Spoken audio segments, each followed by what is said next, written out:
Hi everyone, welcome back. ये है class 7 science का chapter number 6 adolescence, a stage of growth and change के question answers. Let us enhance our learning. तो जो first question है वो है, Ramesh, an 11-year-old boy developed a few pimples on his face। Ramesh जो कि 11 साल का बच्चा है, उसके चेहरे पे कुछ पिंपल्स आए, जैसे कि आप इस फिगर के अंदर देख सकते हैं। ये 11 साल का बच्चा जिसके चेहरे पे कुछ पिंपल्स हैं। His mother told him that this is because of ongoing biological changes in his body। उसकी माँ ने बोला कि ये कुछ बॉडी के अंदर बायोलॉजिकल चेंजेस आए हैं, इसलिए तुम्हारे चेहरे पर ये पिंपल्स आए हैं। अब आपको बताना है what could be the possible reasons for the development of these pimples on his face, कि किस कारणों के या किन कारणों की वजह से उसके चेहरे पर ये पिंपल्स आए हैं, and what can he do to get some relief from these pimples, और वो ऐसा क्या करे कि इन पिंपल से उसको थोड़ा रिलीफ यानी आराम मिल जाए। तो आइए देखते हैं इसका आंसर क्या होगा। तो जो पॉसिबल रीजंस हैं जिनकी वजह से पिंपल्स चेहरे पर आए हैं वो है, पिंपल्स में appear because Ramesh is entering puberty, क्योंकि उसकी एज जो है 11 ईयर, वो अब प्यूबर्टी में एंटर हो गया है, एडोलसेंस एज आ रही है, बॉडी में चेंजेस आ रहे हैं। During this time hormonal changes make the skin produce more oil. इस टाइम पर बॉडी के अंदर जो हार्मोन्स होते हैं वो ज्यादा ऑयल प्रोड्यूस करती है, स्किन जो है ज्यादा ऑयल प्रोड्यूस करती है, विच कैन कॉज पिंपल्स, जिसकी वजह से पिंपल्स होता है। और उसे क्या करना चाहिए? He should keep his face clean, उसे अपना चेहरा साफ रखना चाहिए। वॉश हिज फेस रेगुलरली, चेहरे को रेगुलरली यानी कि जब भी अगर बाहर जाते हैं तो घर पर आने के बाद अच्छे से फेस को वॉश करना चाहिए। नॉट स्क्वीज द पिंपल्स, जब भी पिंपल्स होते हैं उनको स्क्वीज यानी उसको छेड़ना नहीं चाहिए, नहीं तो वो और खराब हो जाएगा। ईट हेल्दी फूड, हेल्दी फूड खाना चाहिए, ज्यादा ऑयली फूड नहीं खाना चाहिए, हेल्दी फूड खाना चाहिए। नेक्स्ट है आपका, which are the following food groups would be a better option for adolescence and why. इन दो फूड ग्रुप्स में से जो एडोलसेंस यानी कि आपकी एज के जो बच्चे हैं वो क्या खा सकते हैं, वो आपको बताना है और क्यों। तो जो सेकेंड ग्रुप वाला जो खाना था, second group is the better option because it contains a balanced diet with cereals, pulses, vegetables and other nutritious food। क्योंकि सेकेंड ग्रुप के अंदर जो खाने के अंदर बैलेंस डाइट है, जिसमें कुछ cereals हैं, पल्सेस, दाल, वेजिटेबल्स, न्यूट्रिशियस फूड है ना, हर तरह के किस्म के खाने हैं। It provides the nutrients needed for the growth and development of adolescence. ये आपको अच्छे से न्यूट्रिशन देगा और आपके अच्छे ग्रोथ के लिए, आपके डेवलपमेंट के लिए अच्छा होगा, एडोलसेंस जो एज होती है, जैसे कि आपकी एज। नेक्स्ट है आपका, unscramble the underline word in the following sentences.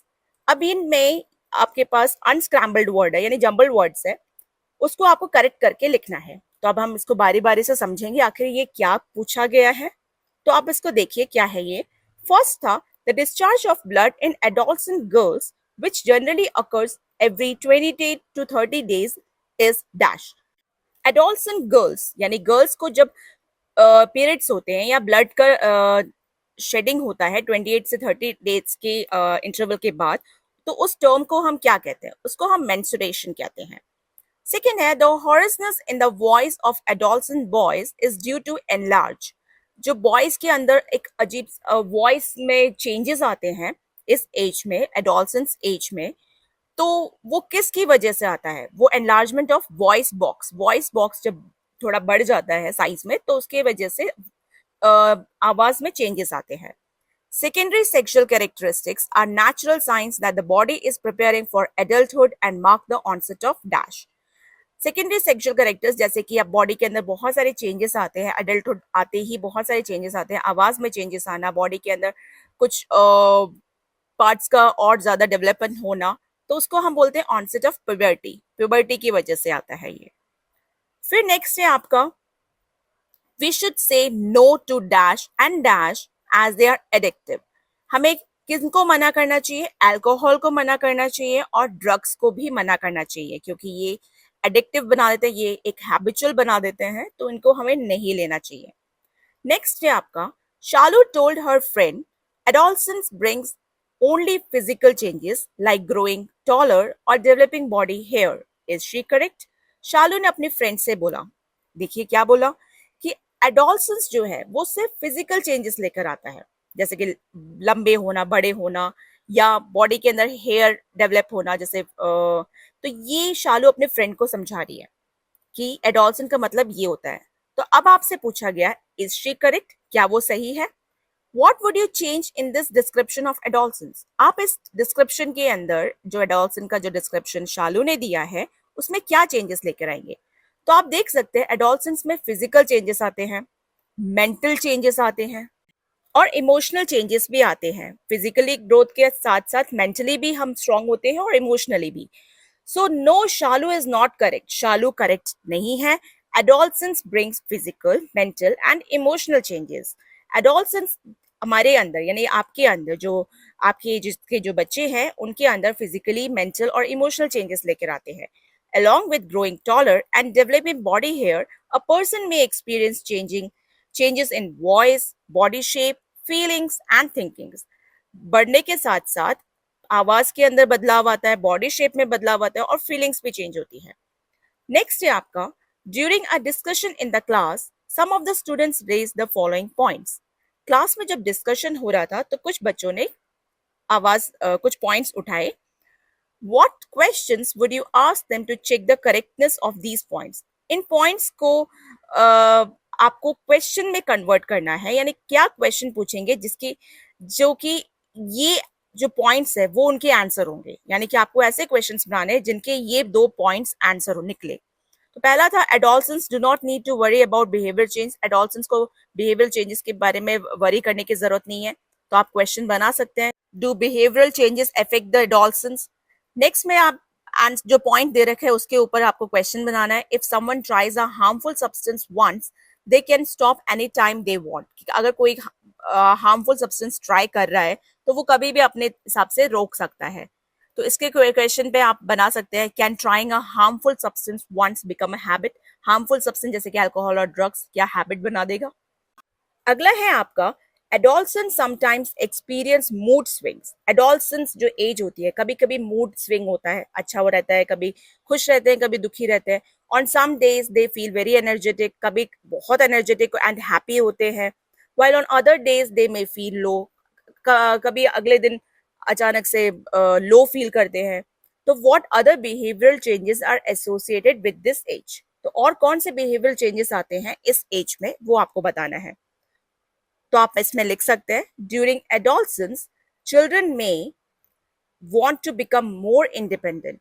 कि एडोलसेंस जब आती है एज में तो बच्चे जो होते हैं वो बहुत इंडिपेंडेंट रहने के मन करता है उनका, स्वतंत्र रहने का मन करता है। तो आप इसमें लिख सकते हैं, want to become more independent, more independent रहना चाहते हैं। नेक्स्ट में आप लिख सकते हैं, वांट मोर प्राइवेसी। प्राइवेसी ज्यादा चाहिए होती है, अकेले बैठना, अकेले डू नॉट डिस्टर्ब का बोर्ड लगा देंगे और अकेले बैठना। बिकम मोर सेंसिटिव, सेंसिटिव हो जाते हैं बहुत जल्दी, कुछ बात लग जाती है बहुत जल्दी तो मोर सेंसिटिव होते हैं। Develop new interest and friendships, नया इंटरेस्ट आते हैं, नए फ्रेंड्स बनाने का मन करता है इस एज के अंदर, तो न्यू इंटरेस्ट एंड फ्रेंडशिप्स। फिर कभी लगता है कि समटाइम्स बिकम इरिटेबल और एंग्री, कभी कभार इरिटेट हो जाते हैं किसी बात पर या गुस्सा आ जाता है, तो ये एडोलसेंस एज में होता है। नेक्स्ट है, while using a toilet, Mohini noticed that used sanitary pads were scattered near the bin। जब मोहिनी टॉयलेट यूज करने के लिए गई तो उसने देखा कि वहां पर सब जगह सैनिटरी पैड्स ऐसे ही बिखरे पड़े हुए थे। शी गॉट अपसेट, वो उसको बुरा लगा, and shared her feelings with her friends, और अपनी फीलिंग्स जो है फ्रेंड्स के साथ शेयर की। They discuss the importance of menstrual hygiene and healthy sanitary habits. उन्होंने आपस में डिस्कस किया कितना जरूरी है मेंस्ट्रुअल हाइजीन मेंटेन करना और एक हेल्दी सैनिटरी हैबिट्स मेंटेन करना, यानी साफ सुथरा रखना पीरियड्स के टाइम पर, मेंस्ट्रुएशन होता है तब। What menstrual hygiene and sanitary habits would you suggest to your friends? कौन से मेंस्ट्रुअल हाइजीन और सैनिटरी हैबिट्स आप अपने फ्रेंड्स को सजेस्ट कर सकते हैं? तो इसमें आप आंसर लिख सकते हैं, use a clean sanitary pad and change it regularly.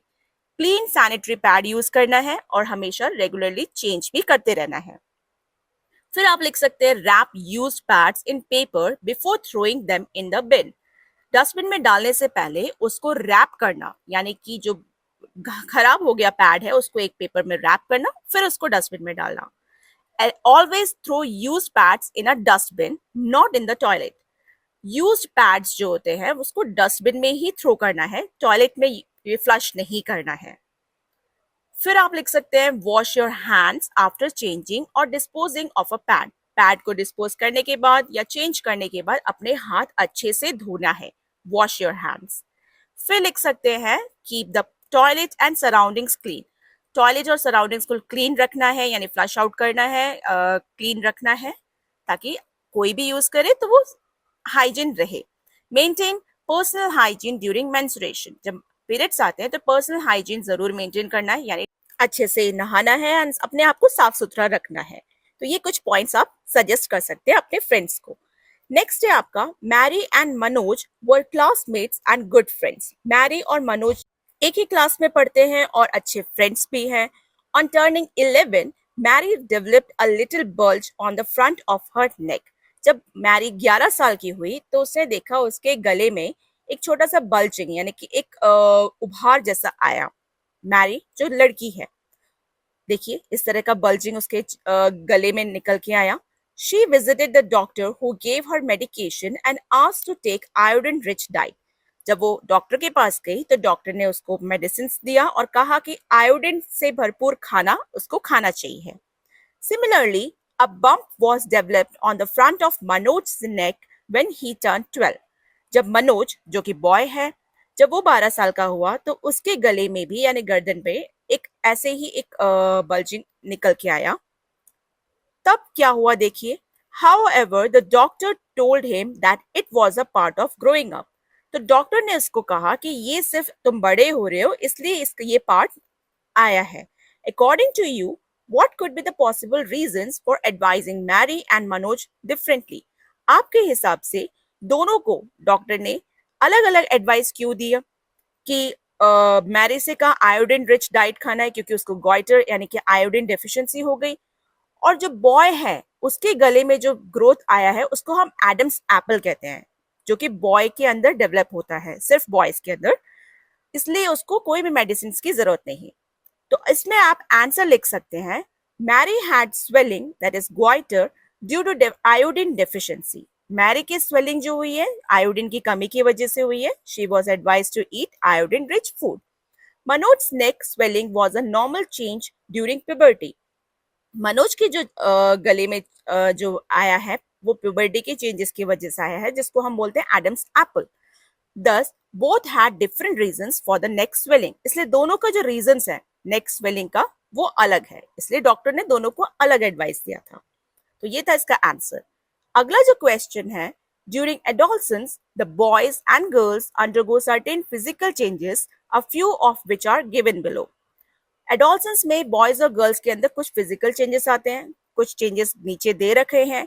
अब आपको क्या करना है, categorize these changes in the table given below. इनको कैटेगरीज में टेबल के अंदर फिल करना है। ये जो क्वेश्चन में टेबल दे रखा है इसके अंदर फिल करना है कि ऑब्जर्व्ड ओनली इन बॉयज में क्या हो सकता है, observe only in girls and common in boys and girls, यानी दोनों में आता है। तो ये जो आंसर मैंने टेबल में लिखा है वो इसका आंसर है। जो बॉयज में होता है सिर्फ गर्ल्स में होता है और दोनों में होता है। तो चेंज इन वॉइस बॉयज में आता है, ग्रोथ ऑफ मुस्टैच मूछे आना, और ग्रोथ ऑफ फेशियल हेयर जो बॉयज में आता है।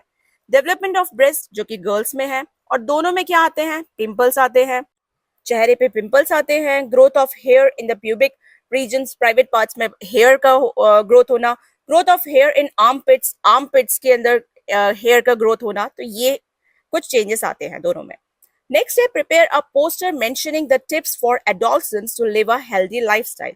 अब आपको कुछ पोस्टर्स बनाने हैं जिसमें आपको टिप्स देनी है कि किस तरह से हम लोग हेल्दी लाइफ जी सकते हैं, एडोलसेंट्स हेल्दी लाइफ जी सकते हैं।